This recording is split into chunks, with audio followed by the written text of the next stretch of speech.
Hello my dear friends, तो क्या हाल चाल है आप सभी के? बढ़िया एकदम। मैं आप सभी का स्वागत करता हूं इलेक्ट्रिक चार्जेस एंड फील्ड के एक और नए लेक्चर में, जहां पे आज हम लोग बात करने वाले हैं motion of A charge particle in a uniform electric field. इसमें कोई कॉन्सेप्ट नहीं है, इसके डायरेक्टली क्वेश्चंस ही पूछे जाते हैं और बोर्ड में तो नहीं, लेकिन हाँ एनसीईआरटी ने इसके ऊपर एक क्वेश्चन जरूर दिया है लास्ट में, और इसके क्वेश्चन बहुत ही कम बोर्ड में पूछे जाते हैं। तो हम लोग ये टॉपिक पढ़ने वाले हैं और इसके क्वेश्चंस जेईई में पूछे जा सकते हैं और नीट में भी।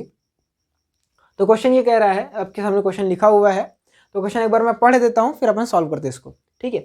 ए charge particle of A charge Q, A charge particle of charge Q and mass m is released from rest in an uniform electric field E neglecting the effect of gravity.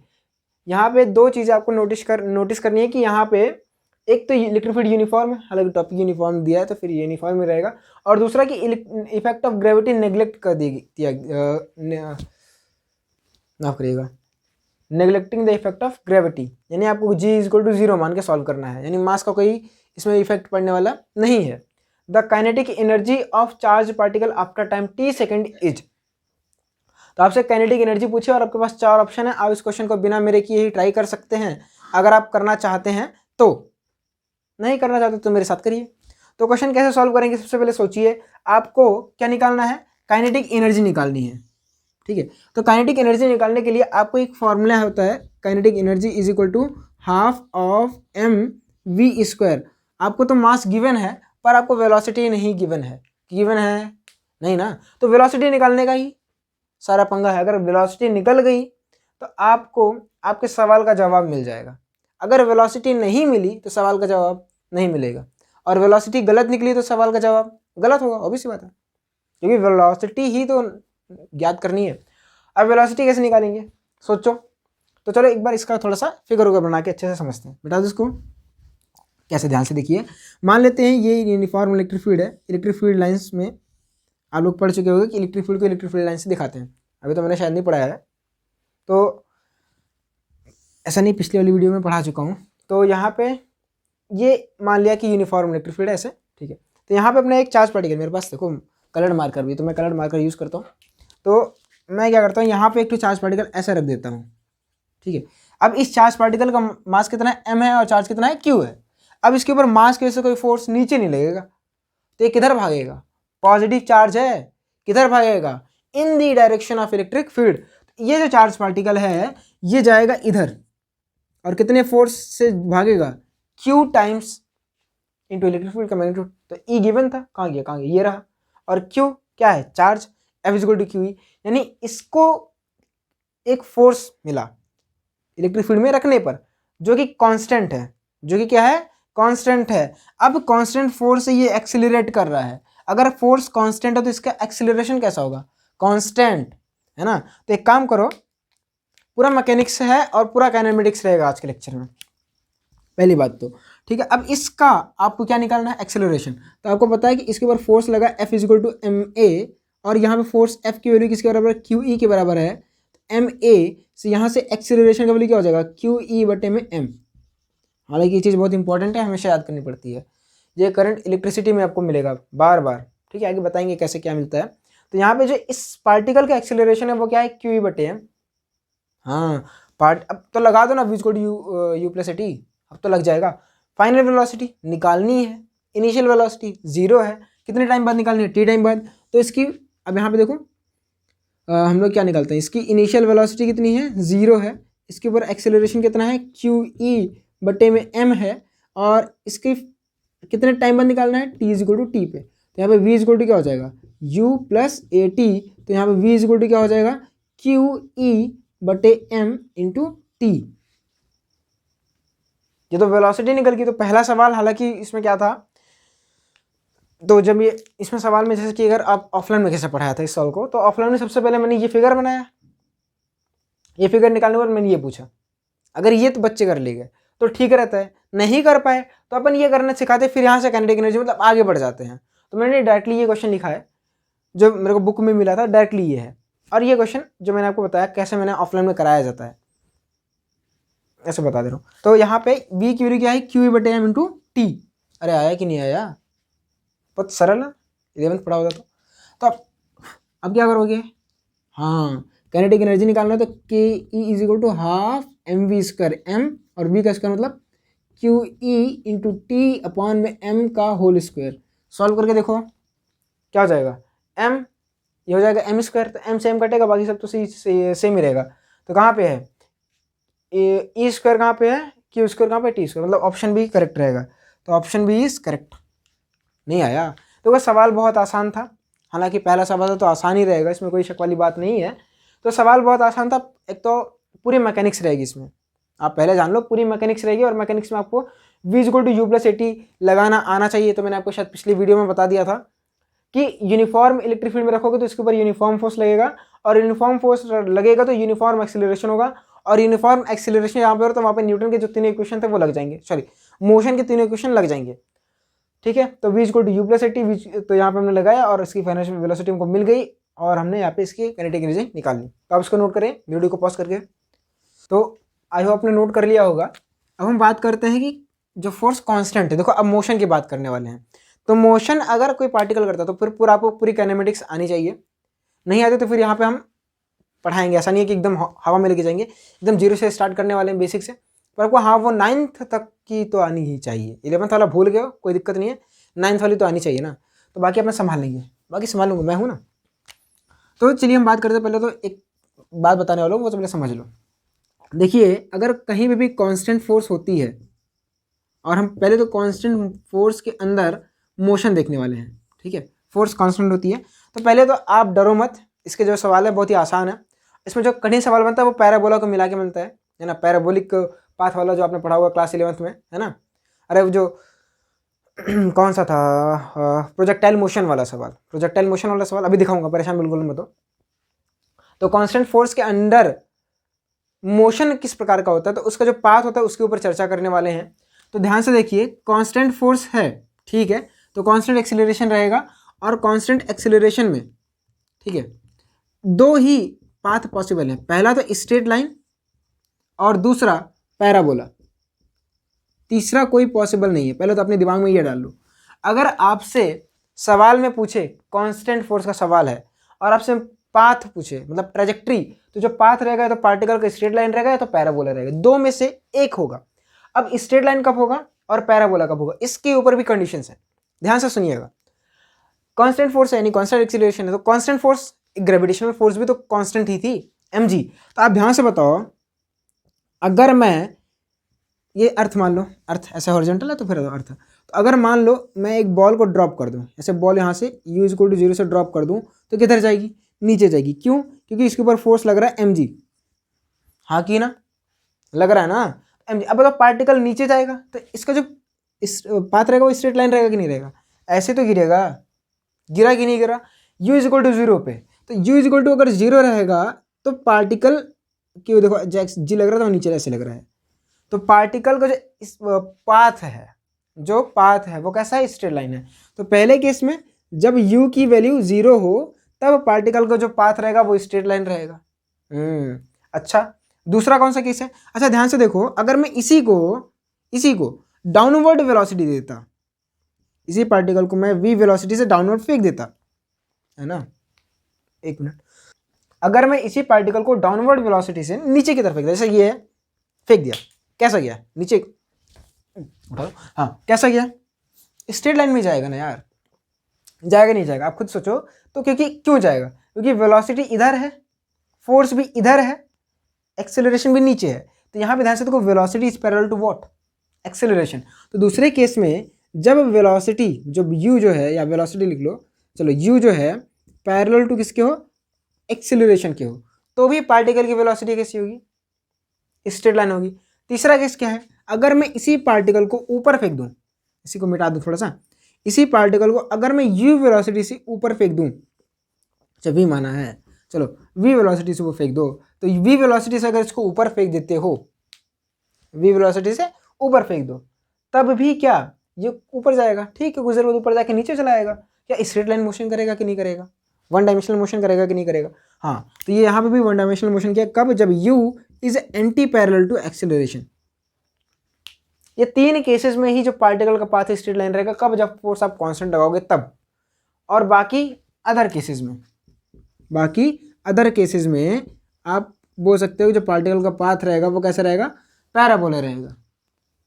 नहीं बोल सकते, कैसे देखो, जैसे इसका example देखो, जैसे मान लो आपके हाथ में बॉल है, ठीक है, अब ध्यान से देखिए, जो ग्रेविटी है वो हमेशा नीचे लग रही है, ठीक है, हमेशा नीचे लग रही है। देखो जो एक्सीलरेशन है हमेशा ट्राई करता है कि वेलोसिटी उसकी डायरेक्शन को अचीव कर ले। यहाँ भी देखो ऐसा ही तो हो रहा था, आप पार्टिकल को ऊपर फेंक रहे हो, ग्रेविटी सॉरी एक्सीलरेशन नीचे लग रहा है, ग्रेविटेशनल एक्सीलरेशन नीचे लग रहा है, तो पार्टिकल के पास वेलोसिटी थी, हमने एनर्जी दी थी, इसलिए वो कुछ देर तक इसके अगेंस्ट गया, लेकिन एट लास्ट वो इसी की डायरेक्शन में तो आया। समझ रहे हो, नहीं समझे? जैसे कि आप पार्टिकल को ऊपर फेंकते हो, ऊपर फेंकने के बाद वापस से नीचे आता है, क्यों नीचे आता है? क्योंकि भाई नीचे की तरफ एक्सीलरेशन लग रहा है, तो हमेशा एक्सीलरेशन क्या करता है, किसी भी पार्टिकल को अपनी डायरेक्शन में या पार्टिकल की वेलोसिटी को अपनी डायरेक्शन में करने का प्रयास करता है ना, ट्राई करता है। और इसी केस में अगर हम किसी और एंगल पे पार्टिकल को फेंकते हैं तो वो पैराबोला बना लेता है, अगर फोर्स कैसी हो, कांस्टेंट हो तब। ठीक है, मैं बार बार इस बात पर फोकस कर रहा हूँ कि फोर्स कांस्टेंट होगी तभी।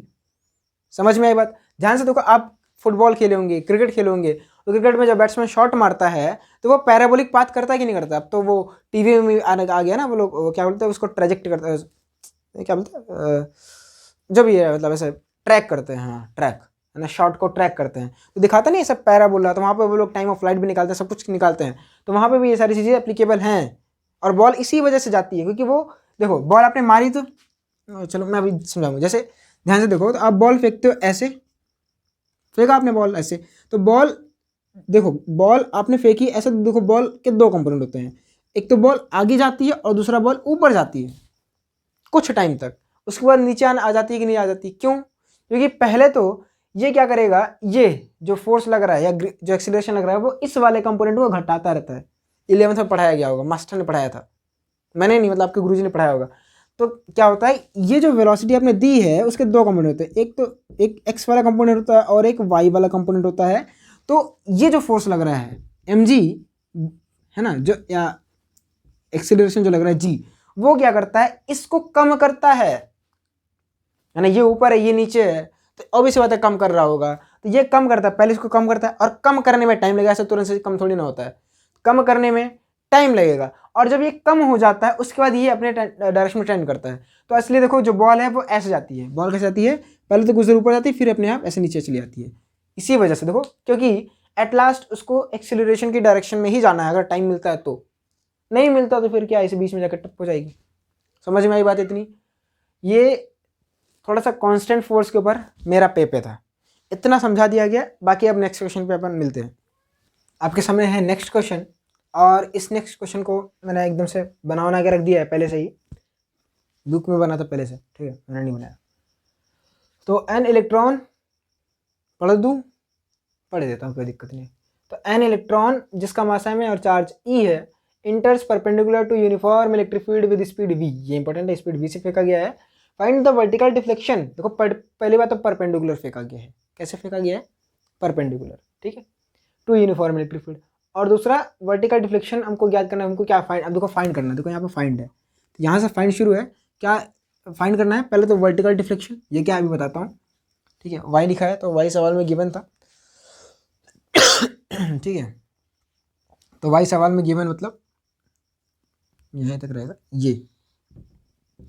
ये था Y of electron at angle at which it emerges out, एक एंगल था, वो एंगल जिससे वो निकल रहा है। अभी समझाता हूँ, रुक जाओ भाई, सवाल तो पढ़ने दो।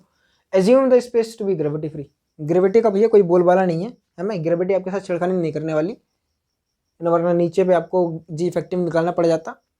तो ग्रेविटी कुछ करने वाली नहीं है, आपको डायरेक्टली सवाल सॉल्व कर देना है, ठीक है।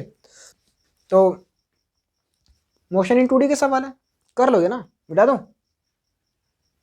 दो देखो ये सवाल, ये जो टॉपिक है थोड़ा सा कठिन होने वाला है, क्योंकि ये ज़्यादातर बच्चे वही समझ पाते हैं जो 11th पढ़े थे, या तो पूरा ध्यान देते हैं, वरना उनके ऊपर से जाने वाला होता है, ठीक है। तो आप थोड़ा सा अपना फोकस कीजिएगा, ये मोशन इन 2D का सवाल है, तो आप ऑब्वियसली बात देख रहे हो पार्टिकल आगे भी गया और ऊपर भी गया है, 2D का सवाल हो गया। तो जब भी आप ये देखो मोशन इन 2D का सवाल है, अब मोशन इन 2D के सवालों में हम लोग क्या करते हैं, तोड़ लेते हैं, हम वन डायमेंशनल वाला यूज़ करते हैं और बाकी निकल के आ जाते हैं। मतलब हम क्या करेंगे, अब देखिए ये एक्स में जा रहा है, वाई में जा रहा है, तो हम इसके एक्स के अलग को पढ़ेंगे, वाई को अलग में पढ़ेंगे। समझे? समझाता हूँ कैसे। ध्यान से देखो, पार्टिकल की एक एक्स डायरेक्शन में वेलोसिटी है और दूसरा वाई डायरेक्शन में वेलोसिटी है। हाँ कि ना? हाँ, तो एक्स डायरेक्शन में जो दिख रहा है वो लिख लो, वाई डायरेक्शन में जो दिख रहा है वो लिख लो, उसका सवालों को सॉल्व करना शुरू कर दो। तो आप ध्यान से देखो, एक्स डायरेक्शन में पार्टिकल को वेलोसिटी दी गई है, तो एक्स डायरेक्शन में जो पार्टिकल की वेलोसिटी वी एक्स है वो मान दिया गया है वी। क्या दिया गया है? वी दिया गया है। अच्छा, ये इनिशियल वेलोसिटी है पार्टिकल की, हालांकि फाइनल सही भी लिखा था, इसकी इनिशियल वेलोसिटी है। एक्स डायरेक्शन में फोर्स 0 है, तो अगर एक्स डायरेक्शन में फोर्स 0 है, भाई कोई फोर्स ही नहीं लग रही, फोर्स देखो सारी नीचे लग रही है, मतलब ऊपर लगेगी। ये पॉजिटिव चार्ज पॉजिटिव की ओर जाना चाहेगा। अब एफ एक्स 0 है, इसलिए एक्सेलरेशन इन एक्स डायरेक्शन में 0 रहेगा। हाँ कि ना? रहेगा। अच्छा ध्यान से देखो, पार्टिकल एक्स डिस्टेंस तक यहाँ पे है, उसका कंसिडर नहीं करना है, तो जो इसका डिस्प्लेसमेंट है यहाँ पे एस एक्स, वो कितना है? एक्स के बराबर है। किसके बराबर है? एक्स के बराबर है। ठीक है, देखो टाइम नहीं दिया तो हमको टाइम मानना पड़ेगा, यहाँ पे टाइम मानना पड़ेगा और टाइम निकल के आएगा, अभी परेशान ना हो। तो मान लेते हैं यहाँ से यहाँ तक जाने में पार्टिकल, देखो ध्यान से देखो, क्या जितने टाइम में पार्टिकल यहाँ पहुँचा है, क्या उतने पार्टिकल ने एक्स डिस्टेंस कवर किया है? ध्यान से क्या पार्टिकल जितने टाइम में यहाँ से यहाँ गया है, यहाँ से यहाँ, क्या उतने टाइम में पार्टिकल ने एक्स डिस्टेंस कवर की है? हाँ नहीं? हाँ यार, अरे देखो, पार्टिकल जितने टाइम में यहाँ पहुंचा, क्या उतने टाइम में वो एक्स ही तो आगे गया, तो एक्स आगे जाने में टाइम कितना लगा? जितना यहाँ से यहाँ जाने में टाइम लगा। तो मान लेते हैं यहाँ से यहाँ जाने में टाइम कितना लगा? टी। तो इसको टाइम कितना लगा यहाँ से यहाँ पहुँचने में? टी। इतनी चीज़ें हमको पता है कि नहीं पता है? चलो वाई डायरेक्शन के मोशन पे आ जाओ। तो वाई डायरेक्शन के मोशन में देखो, वाई डायरेक्शन में इसकी कोई वेलोसिटी नहीं गिवन है, वाई डायरेक्शन में बस फोर्स गिवन है एफ वाई, और जो कि ऊपर की तरफ है ना, फोर्स किधर है? ऊपर। भाई देखो, आप थोड़ा सा दिमाग लगाया करो। दिमाग क्या लगाना है कि पॉजिटिव चार्ज होता तो फोर्स किधर, मतलब किधर लगता? नीचे लगता। और इस ऑब्वियसली बात एक बार पढ़ा भी चुका हूँ कि भैया पॉजिटिव चार्ज रहेगा तो फोर्स लगेगी इन डायरेक्शन ऑफ इलेक्ट्रिक फील्ड, और नेगेटिव चार्ज होती है in opposite direction of electric field. ये चीज़ें नोट पॉइंट है ना। क्लास में तो 5 रुपये ले लेता, नहीं बता पाते तो, है ना, क्लास के बच्चों से ले लेता हूँ, अमीर बन जाता हूँ ले लेके, फिर जाता हूँ उसी के साथ पार्टी भी दे देता हूँ। ऐसा बच्चे पार्टी नहीं मांगते, भैया पार्टी, तो उन्हीं के पैसों से उनको पार्टी देता हूँ, वो भी खुश, मैं भी खुश, मेरे पैसे नहीं लग रहे। जितना लिया उतना दिया, ये नहीं होता, उसमें से कुछ दिया होता है, हमेशा थोड़ी ना पार्टी देता हूँ। लेकिन गलती तो बच्चे हमेशा करते हैं। तो फोर्स इन वाई डायरेक्शन कितना है? बोलो बोलो, क्यू ई होता है कि नहीं होता? तो यहाँ पे ई इंटू ई हो जाएगा। फोर्स यही है ना, चार्ज इंटू इलेक्ट्रिक फील्ड। अच्छा, तो एक्सेलरेशन कितना हो जाएगा वाई डायरेक्शन में? ए वाई, वो हो जाएगा ई बटे में एम। बोला था ना बहुत यूजफुल है, ई बटे में एम। हो गया। अच्छा, यहाँ पे देखो पार्टिकल ने वाई डायरेक्शन में कितनी डिस्टेंस से ट्रैवल की है? वाई कितनी? वाई सवाल में गिवन है, वाई। अब रुक जाओ, इतनी चीजें हमको पता थी, अब यहाँ से हमको क्या मिल सकता है, वहां से हमको क्या मिल सकता है, वो ध्यान से देखो। सवाल ने हमसे बोला कि वाई निकालो, वाई दिया तो है लेकिन वाई का वैल्यू निकालना है, वाई का वैल्यू निकालना है। किन के टर्म्स में? वाई का वैल्यू किन किन के टर्म्स में निकालना है? ई, कैपिटल ई, टी और एम के टर्म्स में। तो टी के टर्म्स में तो नहीं निकलेगा, तो टी के टर्म्स को छोड़ के आपको एक्स और वी के टर्म्स में। तो ध्यान से सुनिएगा, वाई की जो वैल्यू है वो स्मॉल ई यानी charge of electron, capital E, M, V और एक्स के टर्म्स में निकालना है। वाई तो हमने माना सवाल में, वो तो दिया है, ठीक है, वाई मिटा दो क्या? वाई एक वैल्यू है ना, चलो वाई नहीं मिटा, तो वाई एक वैल्यू जो हमको निकालनी है, तो वाई मान लिया गया है। चलिए करिए, मैं करता हूँ। वो थोड़ा सा बीच बीच में क्या बोलते खांसी आती रहती है, तो फिर मैं भाग जाता हूँ। नहीं तो बार बार सॉरी कौन बोले तुम लोगों को? सॉरी बोलने लायक शक्ल भी है तुम लोगों की? सॉरी बोलवाने चले, खास दिया, तुम लोग नहीं खासते। सवाल करो बच्चे बगैर। हाँ, तो सवाल करने के लिए ध्यान से देखो, इसमें कुछ नहीं करना है, एक्सेलरेशन 0 है तो डायरेक्टली क्या लगाना है? Speed equal to distance upon time. बस एक क्या फॉर्मूला लगेगा, speed equal to distance upon time. Speed कितनी? v, टाइम कितना? t, डिस्टेंस कितनी? x। Speed is equal to V is equal to distance X upon में टी। क्या पता है, क्या वी और एक्स हमको पता है, टी निकालना है तो टी निकाल लो। तो टी इज इक्वल टू क्या हो जाएगा, एक्स अपॉन में वी। टी यहाँ से क्यों निकला, क्योंकि देखो पार्टिकल जितने टाइम में एक्स गया उतने टाइम में वाई ऊपर भी गया है। मैं ही तो बोल रहा था। तो अभी ये वाली जब टी अपने काम का निकाला ना वो यहाँ पे रख देंगे, जो यहाँ से टी निकाला वो यहाँ पे रख देंगे, जो यहाँ से टी निकाला वो यहाँ पे हाँ रख देंगे। तो चलो अब ये निकालना, तो इसके निकालने के लिए क्या फॉर्मूला यूज करोगे, S is equal to U T plus half A T square. तो यहाँ पे क्या हो जाएगा, S Y is equal to U Y into T plus में half A Y into T का होल स्क्वायर। अब एस वाई निकल जाएगा। अब देखो यू वाई तो जीरो हो गया, तो ये पूरा टर्म जीरो। तो S Y is equal to क्या हो जाएगा, हाफ ए वाई कितना है ई बटे में एम टी स्क्वायर करना, तो टी की वैल्यू यहाँ से रख दो, तो क्या हो जाएगा एक्स स्क्वायर बटे में वी स्क्वायर। और ये है आपका वाई, ये है आपकी वाई की वैल्यू, जो कि आपका एक फाइनल आंसर है। आपका पहला आंसर ये है। आसान था, कुछ टफ नहीं है, बस बुद्धि लगाओ, बुद्धि, कॉमन सेंस जो घर पे छोड़ के आए हो। नोट कर लीजिए इसको, मैं साइड हो जाता हूँ फिर, क्योंकि मुझे मिटाना है इसको ना। तो हमको निकालना है कि ये कितने एंगल से बाहर निकलता है ना, angle but at which it images. हाँ बाद ये मिटाने वाला था, बाद में सोचा यही मिटा देते हैं, सवाल तो नोट ही कर लिया होगा। तो ध्यान से देखिएगा, थीटा मतलब कितने एंगल पे निकल रहा है। तो ध्यान से देखो, अगर यहाँ पे यहाँ तक इसके ऊपर फोर्स लग रहा था, यहाँ के बाद इसके ऊपर कोई फोर्स नहीं लग रहा है भाई, नीचे भी नहीं जाएगा, ग्रेविटी भी नहीं है, तो यहाँ से बात जो पार्टिकल था वो ऐसे चला जाएगा सीधे, यहाँ के बाद कोई फोर्स नहीं लगेगा, उसको जो मिलेगा उसको निकल जाएगा। हजम ही नहीं हो रही बात। अब भाई यहाँ के बाद पार्टिकल के ऊपर कोई फोर्स मतलब इलेक्ट्रॉन के ऊपर कोई भी फोर्स नहीं लग रहा है दुनिया में अभी के लिए। मान लो सिर्फ और सिर्फ इलेक्ट्रिक फोर्स थी जो कि इतनी दूर तक इसके ऊपर लगी, अगर नहीं होती तो पार्टिकल सीधे जाता। ऐसा मान लो इसके पीछे भी सीधे से ही आ रहा था, कोई फ्रिक्शन फोर्स कुछ भी नहीं थी कुछ भी नहीं थी। पार्टिकल अनंत से वी वेलोसिटी से आ रहा था, है ना, अनंत से वी वेलोसिटी से आ रहा था, कोई परिवर्तन नहीं हुआ। वी के मान में तभी परिवर्तन होगा, वी का मान तभी चेंज होगा जब पार्टिकल किसी भी तरीके के फोर्स के अंदर में जाए, और फोर्स ना तो इसकी पहले थी ना तो इसके बाद है। तो पार्टिकल जैसे जा रहा था वैसे जाएगा। और न्यूटन का फर्स्ट लॉ यार पढ़ लो, कोई भी पार्टिकल जिस मोशन में रहेगा जैसे जा रहा होगा वैसे ही जाएगा जब तक उसके ऊपर कोई अलग से फोर्स ना लगा, मतलब कोई एक्सटर्नल फोर्स ना लगाओ। तो ये सीधे आ रहा था सीधे जाता, पर सीधे क्यों नहीं गया यहाँ के बाद, क्योंकि फोर्स लग गई। यहाँ के बाद जैसे निकला वैसे जाएगा, क्यों, क्योंकि कोई फोर्स नहीं लगेगी। तो यहाँ पे मान लो कि थीटा एंगल पर निकला, फील्ड ऐसे ही तो है, देखो फील्ड नीचे है, तो यहाँ से ऐसे थीटा एंगल पे निकला। फील्ड से कितने एंगल पे निकला वही तो पूछना है। तो थीटा एंगल मान लो। अब थीटा बताने के लिए क्या करोगे, अब वी वेलोसिटी से जा रहा था तो वी के कंपोनेंट कर लो ना, सॉरी वी तो वो वाला है ना, तो फिर कैसे करें, चलो इसको कैपिटल वी मान लो, है ना। मान लो कि कैपिटल वी से निकला, तो कैपिटल वी की जब इसके कंपोनेंट करोगे तो एक कंपोनेंट इसका ये रहेगा और एक कंपोनेंट इसका ये रहेगा।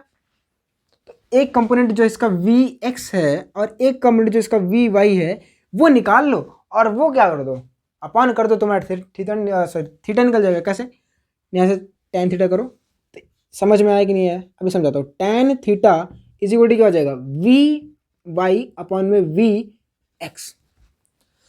समझाता हूँ। पार्टिकल देखो यहाँ के बाद इसकी वेलोसिटी में कोई चेंज नहीं होगा, और इसके ना तो ट्रेजेक्टरी में कोई चेंज होगा, मतलब जैसे जा रहा था जितनी वेलोसिटी से वैसे जाएगा, और जिधर जा रहा था उधर ही जाएगा। समझे, सोचो। हाँ नहीं समझे तो अब क्या करूं, पोगो देखो जाके, वी वाई बटे वी एक्स। तो वी वाई की वैल्यू नहीं पता, वी वाई की वैल्यू निकाल लो। अब कैसे निकलेगा वो सोचो, वी वाई की वैल्यू कैसे निकलेगी वो सोचो। तो वी वाई की वैल्यू निकालने के लिए क्या करना पड़ेगा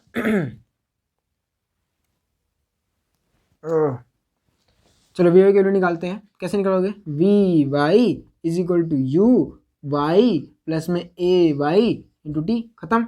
we Y is equal to A Y into T is equal to A Y कितना है, ई बटे में एम, टी कितना है एक्स अपॉन में वी, स्मॉल वी है, रखो यहाँ पे। ये क्या हो जाएगा, ई अपॉन में X, sorry E X upon में एम इंटू वी, और वी एक्स की वैल्यू कितना है वी, तो सॉल्व करोगे तो क्या हो जाएगा, ई एक्स अपॉन में एम वी स्क्वायर।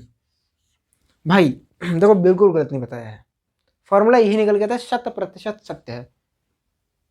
देखो मैंने तैयारी की, वहाँ पे है, अलग सर ने भी यही पढ़ाया है, ठीक है, हमारे पूज्य गुरुजी एनवी सर ने भी यही पढ़ाया है ना, सब सारे सर ने यही पढ़ाया है, तो मैं भी यही पढ़ा रहा हूँ यार, गलत होगा कैसे हो जाएगा, गलत पढ़ा रहा हूँ, नहीं बिल्कुल गलत नहीं है। अब कर लो, नोट कर लो इसको, मैं इधर जाता हूँ, उधर से आने का रास्ता नहीं है। तो अब आपके पास नेक्स्ट क्वेश्चन है, फाइंड, क्वेश्चन ये रहा, find the minimum value of V such that Q just crosses the lower plate. तो ये अपने पास एक चार्ज है, इसका ऑब्वियस सी बात है मास m है, लिख देता हूँ, मास m है और चार्ज q है, तो यहाँ पे इसका मास जो है m है और चार्ज q है। क्या ये लाल वाला दिखता है कि नहीं दिखता, मैंने देखा ही नहीं कभी पीछे से आगे, इतना अच्छे से तो नहीं दिख रहा, चलो मास m है और चार्ज q है। अब इसको ये कितनी वेलोसिटी से जा रहा है, v वेलोसिटी से जा रहा है, बोल रहा है कि इसको कितनी मिनिमम वेलोसिटी v दो। देखो कम दोगे, देखो मान लो इसको थोड़ा सा कम दिए वेलोसिटी, तो कम दोगे तो ये यहीं पे जाके गिर जाएगा, जाएगा कि नहीं जाएगा। देखो खुद सोचो, देखो आप मान लो कहीं पे, इसको ऐसे इमेजिन करो कि आप एक d/2 हाइट के टावर पे खड़े हो, d/2 हाइट के टावर पे खड़े हो, और टावर से l डिस्टेंस दूरी पे एक तो सुंदर कन्या है। कौन है, सुंदर कन्या, अरे तुम्हारी वाली है, अरे तुम्हारी वाली है, चलो तुम्हारी वाली यहाँ पे l डिस्टेंस पे बैठी है। तो l डिस्टेंस पे तुमको यहाँ से यहाँ तक कुछ तो भेजना है, अरे गुलाब का फूल भेजना है या पर्ची भेजनी है, पर्ची में तो वो उसमें बांध के, कंकड़ में बांध के, तो अब कंकड़ भेजना है यहाँ पर, l डिस्टेंस के पास पहुँच जाए। अब आप देख खुद सोचो, आप खड़े हो, अगर आप धीरे से फेंकोगे तो यहीं कहीं गिर जाएगा, मतलब l के बहुत पहले, और बहुत ज़्यादा जोर से फेंकोगे तो l से दूर, मतलब कोई मोटी सी बैठी उसके पास पहुँच जाएगा, दिक्कत है। यहाँ पे सर जी बैठे हैं, यहाँ पे मोटी वाली बैठी, मान लो पहुँचाना l तक है, तो दिक्कत की बात है कि नहीं है। तो मतलब मिनिमम कितनी वेलोसिटी दो कि यहाँ तक पहुँच जाए, इसके रीजन में, है ना, इसके पहले भी जाओगे तो भैया फंस जाओगे, प्रिंसिपल के पास जाएगी कंप्लेन। लेकिन एल के बाद क्रॉस किए तो ठीक है, तो मिनिमम कितनी वेलोसिटी दो, हाँ, कि जो गुलाब का फूल है, जो आपका पर्चा है, लव लेटर, वो यहाँ उसके पास पहुँच जाए, है ना, तुम्हारे उसके पास। बुलाओ बुलाओ बुलाओ, हो जाएगा नहीं हो जाएगा, फील हो रहा है कि नहीं हो रहा है भैया। अगर धीरे फेंकोगे तो वो कहीं यही कहीं रीजन में गिर जाएगा, डेंजर जोन में। आपको कितनी वेलोसिटी से फेंकोगे, जोर से फेंकोगे तभी तो जाएगा, जितना जोर से फेंकोगे उतना ज़्यादा रेंज रहेगा, पढ़ा होगा। चलो यार उस 11th की बातें ना करो, पहले ये बताओ समझ में आया कि मिनिमम वेलोसिटी निकालनी है वी की। अब कैसे निकालोगे वो मेरे ऊपर छोड़ दो, मैं बताता हूँ। तो मान लो कि चलो पार्टिकल को मिनिमम वेलोसिटी यहाँ देनी है, और पार्टिकल यहाँ पे जाकर ऐसे जस्ट पार हो जाए, जस्ट, तो पार्टिकल ऐसे जाएगा, और जो इसका देखो एक्स डायरेक्शन जो उसको कवर करनी है वो एल है। अब देखो एक्स और वाई में तुरंत तोड़ लो, तुरंत से ही तोड़ लो, मैं रख देता हूँ और तुरंत से तोड़ो। चलो एक्स डायरेक्शन वाले मोशन को तोड़ लो, एक्स डायरेक्शन, और यहीं पे वाई डायरेक्शन वाले मोशन को अलग, मतलब अलग अलग पढ़ लो, तोड़ने का मतलब है, ठीक है, ये वाई डायरेक्शन है और ये एक्स डायरेक्शन वाला है। अब देखो ध्यान से, तो आपको देखो क्या करना है, एक्स डायरेक्शन का सबसे पहले लिखना है क्या, डिस्प्लेसमेंट, वो क्या होगा, एल के बराबर होगा। हाँ अब वेलोसिटी लिखो, वो v के बराबर होगी, एक्सीलरेशन लिखो 0 है, टाइम मान लो t है, टाइम ऑफ फ्लाइट मान लो इस पूरे का t है, तो यहाँ से आपको क्या लगाना है, speed is equal to distance upon time. तो यहाँ पे क्या हो जाएगा, speed is equal to distance l upon time, तो आपको टाइम पता चल गया l अपॉन में v है, टाइम कितना है l अपॉन में v। y पे आ जाओ, क्योंकि y पे तो सारा लोचा है, y से तो v निकलेगा, दिखा दो कैसे, आ जाओ। तो ये t निकालने में कोई दिक्कत नहीं होगी भाई, l वाला जो x डायरेक्शन वाला जो मोशन है वो सिंपल है, speed equal to distance upon time, क्योंकि एक्सीलरेशन नहीं है।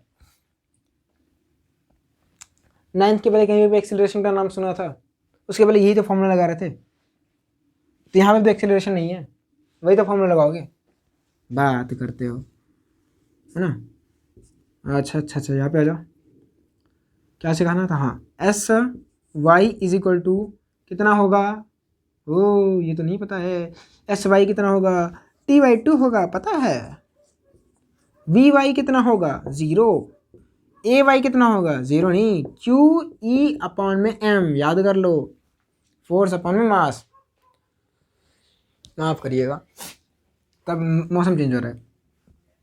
अच्छा अब क्या निकालना है, अब कुछ नहीं, अब सीधे क्या करो, S is equal to half A T square लगा दो, ये यू वाई था भैया, 0 यू वाई, तो हाफ ए टी स्क्वायर लगाओ, हाफ में ए का वैल्यू कितना है क्यू ई बटे में एम, क्यू ई बटे में एम, यहाँ पे डी हो जाएगा, सॉरी डी बाई 2 हो जाएगा, और यहाँ पे हो जाएगा टी का स्क्वायर यानी एल अपॉन वी का स्क्वायर, तो 2 ने 2 को कैंसिल किया तो d इज इक्वल टू क्या मिला, अच्छा यहाँ से क्या मिलेगा v, हाँ तो यहाँ पे क्या जाएगा d is equal to Q E upon में m into L square upon में वी स्क्वायर, तो यहाँ से v की वैल्यू मिलेगी V square is equal to Q E, देखो दिख रहा है कि नहीं दिख रहा है, एल स्क्वायर अपॉन में m इंटू डी, और यहाँ से आपको v की वैल्यू मिलेगी अंडर रूट में Q E L square upon में एम डी, है ना, आसान था, ये इतनी वेलोसिटी फेंक दो पहुंच जाएगा, इसके पहले डेंजर नहीं होगा, है ना, नोट कर लीजिए, सवाल आसान था, और ये सारे सवाल लगभग आप प्रोजेक्टाइल मोशन में कर चुके होंगे। तो आपके सामने नेक्स्ट क्वेश्चन है, और लिखा क्वेश्चन है, मैं आपसे ये पूछ रहा है, आप क्वेश्चन पढ़ लोगे, मैं समझा देता हूँ। क्वेश्चन ये कह रहा है आपसे कि इस बॉल को जो कि 37 डिग्री सेल्सियस 37 डिग्री पर फेंकी गई है ना, 37 डिग्री पर फेंकी गई है, तो बताओ यू की मैक्सिमम वैल्यू कि ताकि वो प्लेट को जस्ट मिस करे, है ना, जस्ट मिस करे मतलब बस टक से छू के वापस आ जाए, बस टच करे और पता भी नहीं चले, मतलब डी मान लो, है ना, अभी देखो इसमें हाइट वेट डी दी गई होगी, तो डी नहीं दी गई तो डी मान लो कि इसकी इन दो प्लेटों के बीच की जो डिस्टेंस है वो डी है, और एग्जैक्टली ग्राउंड से ही फेंका गया। चलो उसके पहले तो आए, तो आपके सामने नेक्स्ट सवाल है, सवाल पढ़ लोगे, मैं समझा देता हूँ। समझाना यही है कि जो एक बॉल है, बॉल को 37 डिग्री से फेंकी गई है, ऐसे वर्टिकल से कुछ एंगल है जो कि 37 है और इस पर फेंकी गई है, तो बताओ कि ये जो कितने मैक्सिमम वेलोसिटी से ये फेंको कि प्लेट को जस्ट मिस करे, जस्ट, जैसे अब देखो मैक्सिमम वेलोसिटी मतलब देखो मैक्सिमम वेलोसिटी मिनिमम पे फेंकोगे तो क्या होगा, धीरे देखो बहुत कम ऊंची जाएगी, तो मैक्सिमम जैसे कि ऊपर कुछ तो है जो बहुत ही बहुमूल्य है, अगर टच करोगे तो टूट जाएगा। देखो समझाने का क्या है कि आप देखो अभी वो कैच खेलो कि नहीं खींचे, यहाँ पे मैं खड़ा हूँ और सामने मेरे कोई और खड़ा है, और मेरे हाथ में एक बॉल है, वो जो 20 रुपये की स्माइली बॉल आती है वो, और हम लोग ऐसे फेंक के खेल रहे हैं, तो अगर जोर से फेंक दोगे तो वो बहुत ज़्यादा ऊपर चली जाएगी, है ना, जोर से फेंको तो बहुत ज़्यादा ऊपर जाती है कि नहीं जाती है भाई, यू बढ़ाओगे तो ऑब्वियस बात ऊपर जाएगी। तो बताओ कितनी मैक्सिमम वेलोसिटी से फेंको ताकि ऊपर टच ना करे भाई, अगर छत को टच कर गई तो छत को टच करके डायरेक्टली नीचे आ जाएगी, टकरा के वहाँ से डायरेक्टली नीचे आ जाएगी, या कुछ भी हो जाएगी, उसके पास नहीं जाएगी, तो मतलब ऐसे फेंको कि डायरेक्टली छत को टच ना करे, मतलब छत को जस्ट मिस करे। अब जस्ट मिस करने का क्या मतलब होता है भाई, जस्ट मान लो कि डी तक उसको हल्का सा टच कर दे, कोई फर्क नहीं पड़ेगा, ये समझाता हूँ। जैसे इस पार्टिकल को ऐसे फेंको, जस्ट ऐसे जाए और ऐसे जस्ट मिस करके चली जाए, जस्ट मिस, देखो जस्ट मिस बन भी गया, देखो जस्ट मिस। अब देखो फिगर एक्यूरेटली बना है कि नहीं बना है उसके मुझे मतलब नहीं है, मुझको तो सिर्फ ये जस्ट तक ये काम करना है। तो आप ध्यान से देखो, सवाल को सॉल्व कैसे करते हैं, इस वाले सवाल को, बहुत लंबा नहीं है, ध्यान से देखो, यू के दो कंपोनेंट हैं, एक है यू कॉस थीटा और एक है U sine theta. Y direction वाले मोशन को कंसिडरेशन में लो, वाई डायरेक्शन वाले, हाँ। अब ध्यान से देखो और सुनो कि वाई डायरेक्शन में पार्टिकल का जो डिस्प्लेसमेंट है वो हमको गिवन है डी, क्या गिवन है, डी गिवन है। अच्छा ध्यान से देखो, डी पर वेलोसिटी अगर जीरो होगी तो ही बात बनेगी, अगर डी पर वेलोसिटी जीरो नहीं, देखो आपने प्रोजेक्टाइल मोशन में एच मैक्स पढ़ा था कि नहीं पढ़ा था, एच मैक्स वाली कंडीशन, सेम कंडीशन ये है, सेम एच कंडीशन है, सेम ही कंडीशन है। तो यहाँ पे पार्टिकल की वेलोसिटी जीरो होगी भाई, 12th वाला है बहुत मुश्किल है, 11th वाला पढ़ाना 12th वाला। तो यहाँ पे पार्टिकल की वेलोसिटी जो है वो जीरो होगी, यानी वी वाई जो जीरो है, इस बार हमको फाइनल वेलोसिटी पता है इस पार्टिकल की जीरो है, ठीक है, और एक्सेलरेशन पता है किसके बराबर है, क्यू ई बटे एम। ठीक है, अब तो सॉल्व कर लो। यू वाई पता है कितना, यू साइन 37 या यू साइन थीटा। तो अब सॉल्व करो, S is equal to U T plus half A D square लगाओ, चाहे जो लगाओ, तुम्हारी मर्जी। मैं क्यों बताऊँ कौन सा लगाना है तुमको। हाँ, मैं लेकिन सॉल्व कर दे रहा हूँ। कौन सा लगाना है, वी वाई का square equal to U Y square plus में 2 जी, ऐसे नहीं, ऐसे 2ay इंटू में एस वाई। ठीक है, समझे कि नहीं समझे।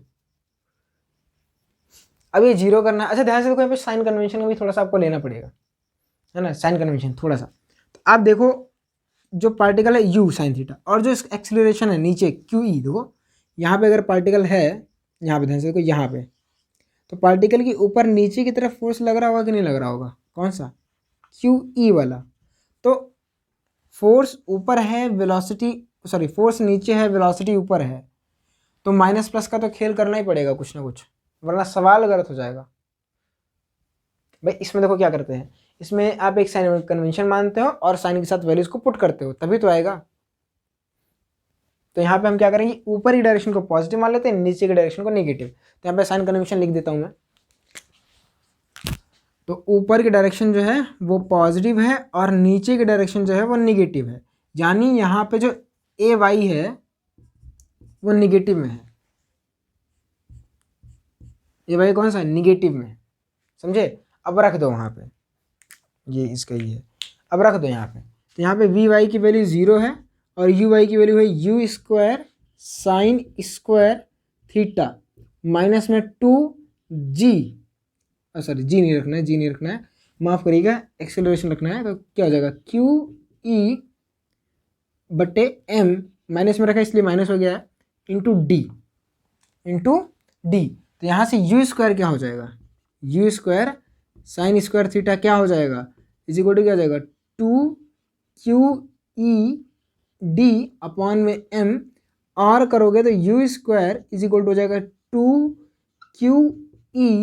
2 अपॉन में एम साइन स्क्वायर 37 डिग्री। अब साइन स्क्वायर 37 डिग्री मतलब साइन 37 की वैल्यू यहाँ पे नहीं है, तो यहाँ पे देख लो साइन 37। तो ये वाला ट्रायंगल याद है ना सबको, ये वाला, ये भी ना, ये वाला 37 वाला, ये 37 होता है तो क्या होता है, ये 3, ये 4, ये 5। तो यहाँ से साइन थीटा क्या हो जाएगा, 3/5, सॉरी साइन 37 डिग्री, तो 3/5 हो जाएगा। तो रख दो, तो यहाँ पे क्या हो जाएगा, 3/5 करोगे तो 3/5 का स्क्वायर 9/25, तो 25 ऊपर चला जाएगा तो हो जाएगा 50/9 QED अपॉन में M। और कुछ तो भूल नहीं रहा ना, नहीं भाई देखो मैं सही तो कर रहा हूँ, समझे कि नहीं समझे, नोट कर लीजिए इसको, हो गया। अच्छा इसका एक शॉर्ट फॉर्म भी होता है जो मैं अभी आपको बताया था, अगर आपको प्रोजेक्टाइल मोशन आता है तो वो फॉर्मूला जो एच मैक्स का फॉर्मूला होता था, क्या होता था, you square sine square theta upon में 2g, निकालते थे ना, you square sine square theta upon में 2g। तो जहाँ पे ट्रिक है या शॉर्टकट जिसको बोल दो, वो तभी एप्लीकेबल है, इतना बिना कुछ सोचे तभी एप्लीकेबल है जब आपको वो फॉर्मूला याद हो, जो कि है एच मैक्स का। और वो फॉर्मूला में लिख दे रहा हूँ, H max is equal to होता है U square sine square theta upon में 2g। तो यहाँ से देखो ना, ये यहाँ पे क्या किए, v0 कर दिए, यहीं से निकला है। यहाँ पे क्या था, u साइन थीटा, तो यहाँ पे क्या हो गया था, you square sine square theta upon में 2g, अपॉन में 2g, g की जगह पे यहाँ पे g इफेक्टिव था, मतलब g के जैसा ही कुछ है, तो g के जैसा ही क्या था, क्यू ई बटे में m था। तो एक लाइन में सॉल्व करने का तरीका क्या था, अब डायरेक्टली इसमें वैल्यू पुट कर दो।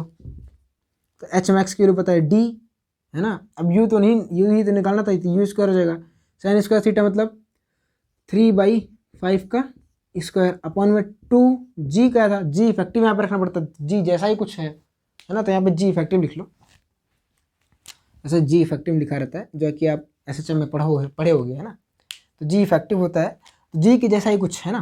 तो यहाँ पे 2 इंटू जी का सॉरी फोर्स का क्या हो जाएगा, क्यू ई अपॉन में m, बाकी यहाँ से यू निकालो, सेम आएगा, क्या हो जाएगा 2QE D अपॉन में m is equal to U square is equal to 9/50, sorry 25, 50 कैसा हो गया, दिमाग में वही चल रहा है 25। अच्छा यहाँ पे यू स्क्वायर का फॉर्मूला निकालना, तो पहले आप ध्यान से देख लो, ये आपका एक्चुअल आंसर नहीं है ना, ये आपका यू स्क्वायर का वैल्यू है।